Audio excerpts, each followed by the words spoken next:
The rain falls in slow, steady drops against the glass.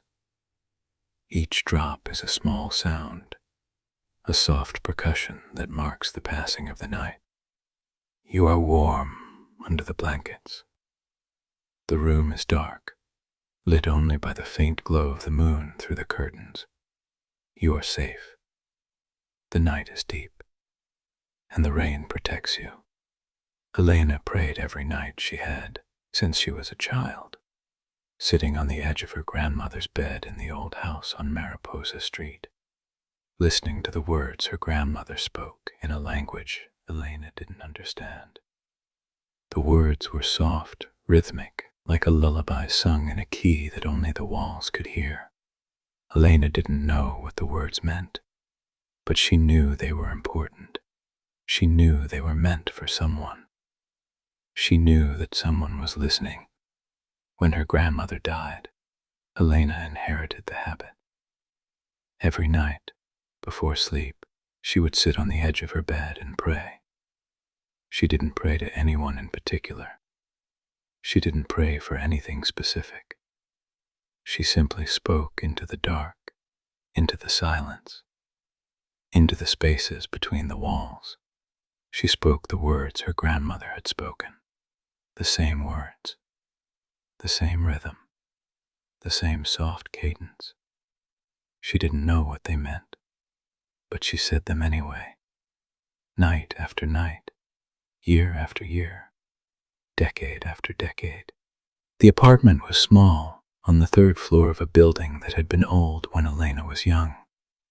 The walls were thin, the floors creaked, the pipes groaned in the walls like something trapped. Elena had lived there for 30 years. She knew every sound.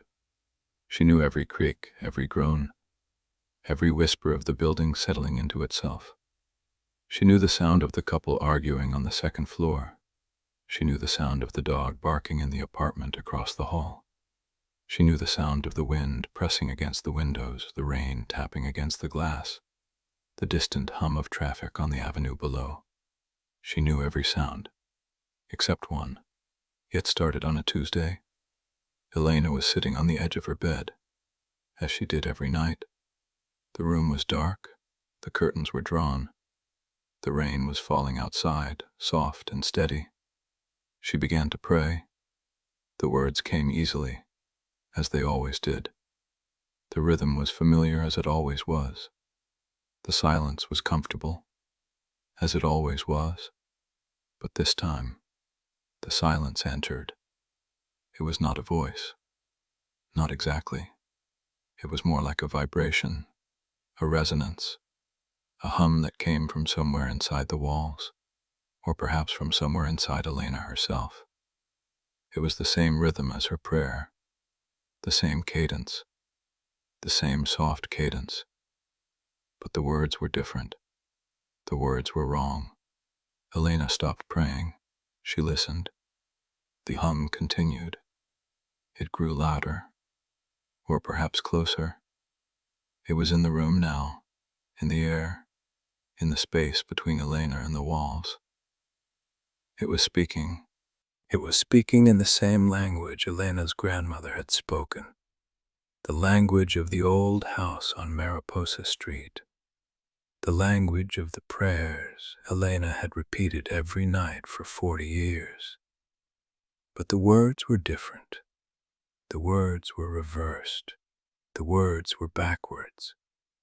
The words were a mirror image of the prayer Elena had been speaking, reflected and distorted, like looking at a face in water that wasn't quite your own. Elena spoke again. She spoke the prayer, the words she knew, the rhythm she knew. The hum answered. It repeated her words back to her, but twisted, turned, rearranged. It was as if someone had taken her prayer and unmade it, taken each word and separated it from its meaning, taken each syllable and stretched it thin, taken each breath and filled it with something else. Elena stopped. She waited. The hum stopped. The silence returned. The rain continued to fall outside the window. Elena sat on the edge of her bed and listened to the silence. And the silence was different now. It was not empty. It was not quiet. It was full. It was heavy. It was listening. The next night, Elena prayed again. She didn't know why. She couldn't stop. The words came whether she wanted them to or not. They came in the night, in the silence, in the spaces between breaths. They came and they formed themselves into a prayer, and the prayer formed itself into a sound, and the sound formed itself into a voice, and the voice formed itself into a response. The hum answered again. This time it was clearer. This time the words were almost recognizable. This time Elena could almost understand. The language was the same, but the words were wrong. They were the same words, but they were in the wrong order. They were the same syllables, but they were stretched and compressed, as if time itself was different on the other side of the wall. And then the hum said her name. It said Elena. It said it in the same language, in the same rhythm, in the same soft cadence, but it said her name, Elena. Not the prayer, not the words, her name, Elena. The name her grandmother had given her, the name she had spoken every night for 40 years, the name that had never been spoken by the walls, by the pipes, by the wind, by the rain. Elena did not tell anyone. Who would she tell? Who would believe her? A hum in the walls that answered her prayers, that spoke her name, that knew her language. It was a story. It was a dream.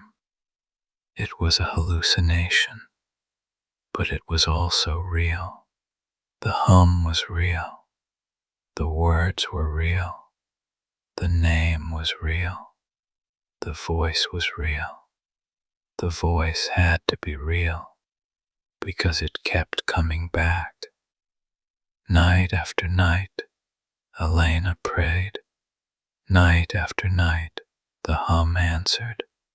Night after night, the words were almost recognizable.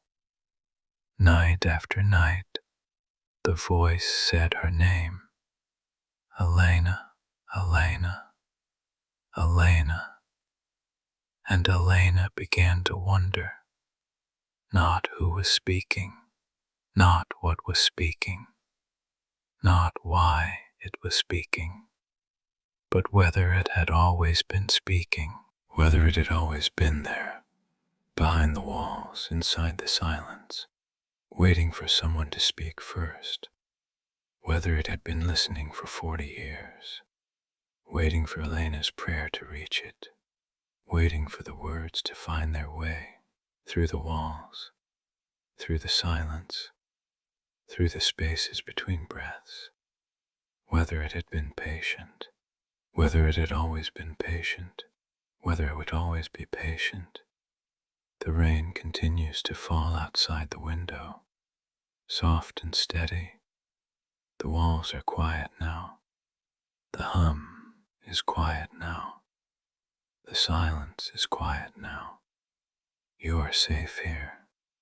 The night is deep. The rain protects you. Sleep well.